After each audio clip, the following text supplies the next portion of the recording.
Today, One Cancer Place introduces you to the poignant story of one person, one of a series of personal stories that provides a peek into the authentic life of a cancer patient. We hope that you find the magic in these unique stories, because each of these lives is lived to the hilt, in service for others and in deep gratitude for survival. One Cancer Place, the newest patient-led community, leads the way in delivering the revolution in cancer care to its growing membership of cancer stakeholders and patients. Find and connect with us online at www.onecancerplace.org. Enjoy.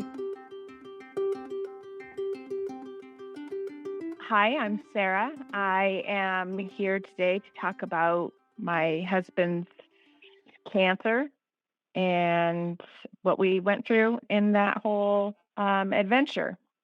Just to start, before we really get into just tell me about him as a person. Like what, was he like?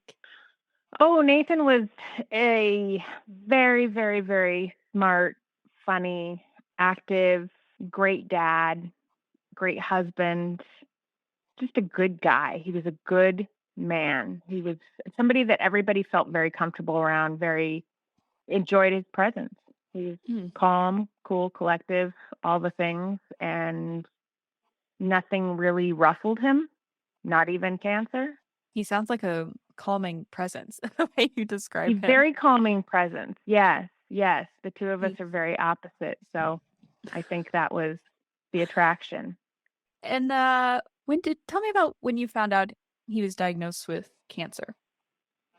So he was 44 years old and he started having just some stomach issues and nothing really terrible, but enough that he decided he was going to go talk to his doctor, which was, I think, a sign for me that it was probably more uncomfortable for him than he was leading on to. Mm. And the doctor just sent him home with some laxatives and said, eat more roughage, and said, you're constipated. Mm. And that went on for a couple of months and things weren't getting better. And then she gave him antacid because she thought maybe he's got some acid reflux going on. And that didn't clear up. And then, he just started kind of feeling more and more uncomfortable. His stomach just felt more and more uncomfortable. And so he kept going back, which again, it's alarming for me because he's not a guy that goes to the doctor for a sniffle. And so eventually she said, I think you have a bleeding ulcer. We're going to go get you a ultrasound done. And so he went to get an ultrasound and they found a tumor on his liver. And from there, she called him and said, you've got something that looks like it could be cancer.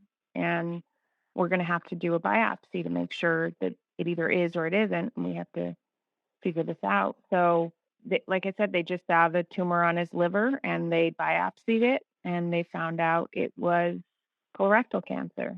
That was just kind of the beginning of the diagnosis. Nothing that we were expecting. And they said, if it had metastasized, to the liver, at that point already, he was stage 4. And that it was likely that he had it for 10 years Wow, 10 for it. years? Yeah, 10 years for it to have moved to different organs. Yeah, it was a Wow. shock. It was definitely, nothing we were prepared for and nothing that we knew about. I guess just what were those conversations like between the two of you, kind of right after this diagnosis? Oh gosh, it was so scary. So I had lost my mom to breast cancer 3 Mm. months prior. Mm. So for me, I think I had not really fully processed my mom's death. And to hear that he had just been diagnosed with stage 4 was horrifying. It was, this can't happen again. This kind of where I went full throttle into research and trying to find as many people that I could ask that would answer questions. And, the conversations that he and I had was, he was very stoic about it and he was very matter of fact. And he never thought it was going to take him. not for a minute. And so it was something that one of his friends had text messaged him and had just gone through this with his wife and said, I'm thinking about you and this is, terrible and I can't imagine what you're going through. And Nathan said, yeah, well, fuck cancer. That was his attitude. He wasn't as worried, I think, in the beginning, especially as I was. There was never a point throughout his whole diagnosis that there was a loss of hope. There was Mm, preparation for the worst for sure, but there was never a loss of hope. mm. No, I can't imagine kind of all the emotions I'm sure you guys were working through. Yeah. And as a caretaker, I'll never know what it was like in his head because he was so strong about it and he didn't ever complain and he went to work as normal and he came home and he lived his life as normal as he could. And a lot of people are unable to work through their treatment because it takes a lot out of you. But he figured if he could get treatment on a Friday, then he can recover on Saturday and Sunday and then go back to work on Monday. And I think the reason he did that is to feel normal. I think that work really helped him keep that normalcy. He didn't want to be a cancer patient. So this was his way of kind of rejecting it. But, again, I'll never know if we started to talk about the what if, it didn't feel productive. It was more, you have to learn to live in the now and you have to learn to not make plans from 2 weeks from now because there's a chance the blood work could come back and he can't get therapy or he can't go out of town for a vacation or this got moved around your doctor's appointments. You're all of a sudden you're a slave to your doctor's appointment. And yeah, I just the conversations that we had were present, very present. Everything that was happening right then and there. And our daughter was in volleyball at the time, so that took up a big chunk of our Mm. lives. And would you say it was your kind of research, early on in the diagnosis that you came across one cancer place? When you're grasping at straws is what you're doing. You get a diagnosis from a doctor that's here you are, you're stage 4 rectal cancer, and you're automatically left on your own. And you're crossing your fingers and hoping for the best. There's no real think outside the box.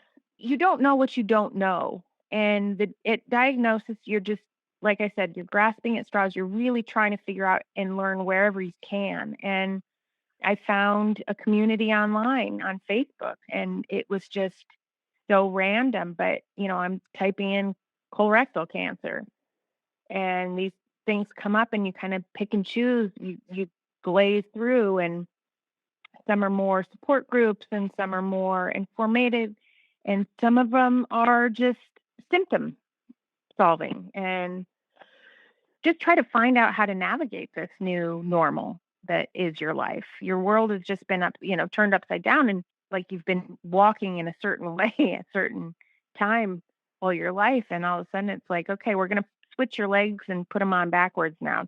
So yeah, you just kind of, that's where I found this platform of information. And I would sit and I'd look at posts and then I'd see somebody post something that was so relevant to what I was going through. Like, so, first of all, you start to learn, okay, this is normal. Okay, this is normal, and then you find people recommending, you should get a second opinion or maybe there's a clinical trial. Well, I had never heard of clinical trials. I mean, as in regards to cancer treatments and how do you go about finding them and what do you even ask? First thing we did is try to ask about clinical trials and try to ask about biomarker testing, which again, I was 40 at the time. So, and I worked at a preschool. This is not what my wheelhouse. One of the first chemotherapies, or, after some good response with the oxaliplatin, and then he switched, cancer's very smart. So it kind of learns how to navigate the system and it can mutate into a therapy resistant cell. So then you're playing, which chemo next. And he was able to get on a clinical trial where we were, and he got a little stability out of it, but not much and not long. So, how I found was just desperate searching online and found a Facebook community that had more answers than specific to my husband. And it was very helpful. It was so informative. And then you start to form these bonds with these people who are going through the same thing, because then you've got this stage 4 caregiver group, which it's just husbands and wives that are in the same place I am, scared to death. And it's kind of our only place to announce that, because you want to be strong for your person. You want to be strong for your, spouse who is going through this.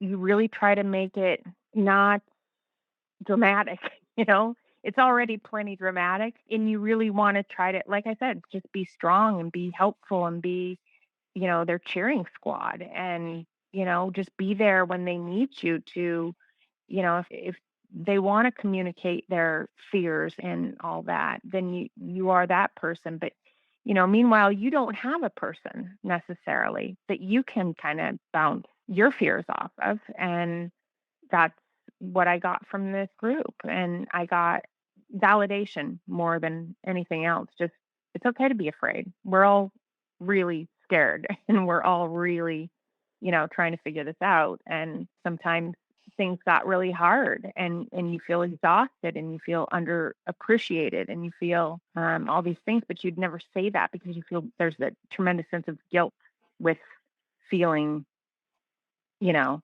like it can get overwhelming for the caretaker. Yeah. I mean, and you don't wanna make it about you, but you're going through a lot, clearly. Right, right. Yeah. And I'm, at the time my daughter was 13. And so I'm trying to keep, things as copacetic as I can and unruffled, and make life as seemingly normal as possible in a very unnormal new Mm. normal. Yeah. I imagine that would be just a lot to manage on your part. Yeah, and with no experience and no real guide. And that's the thing. I mean, I think if you had a manual to go through this, I mean, when you give birth, there's so many resources available. You learn what to expect in pregnancy and you learn what to expect like in school maybe, but with a terminal illness, they don't do that, which is so bizarre to me, because it's like bringing this thing home and it's now in your house, and it's not like you can just leave it there and go out. You're living with cancer now, and it's your new reality.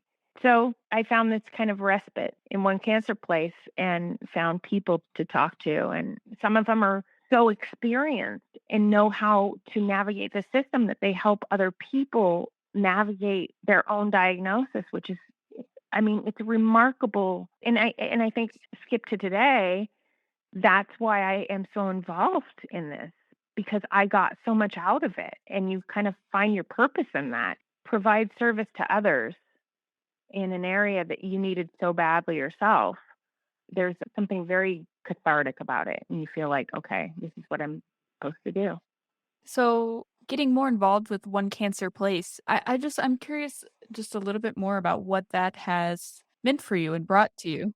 It's great. So the founder, Erica, she's been great at mentoring me and trying to kind of show me how this all works. She's been doing it for a long time and she knows a lot of people. And she said, you should apply for a scholarship to go to ASCO. And this is, after Nathan passed away. He died in July of 2021.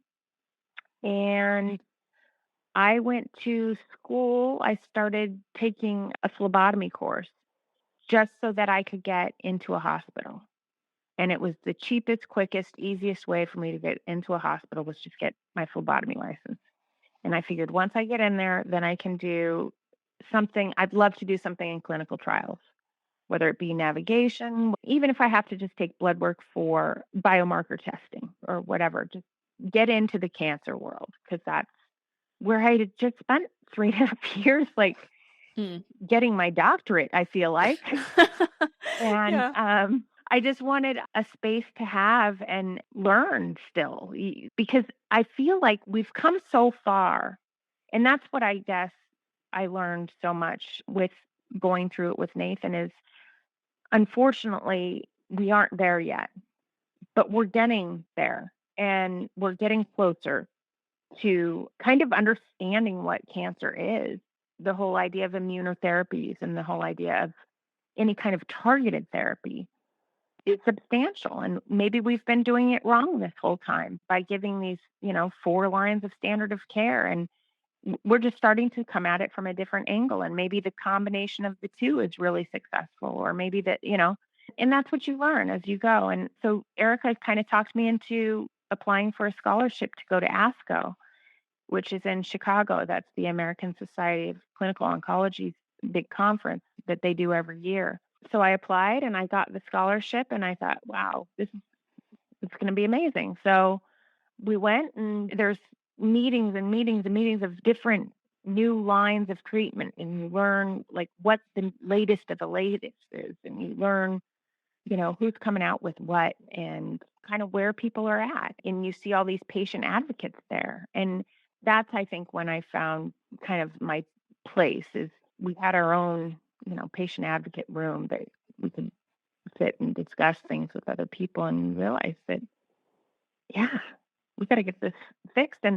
And what a great way to do it, to communicate with the oncologist, and that's something that we've never really done because it's always been you listen to your doctor and you do what they say.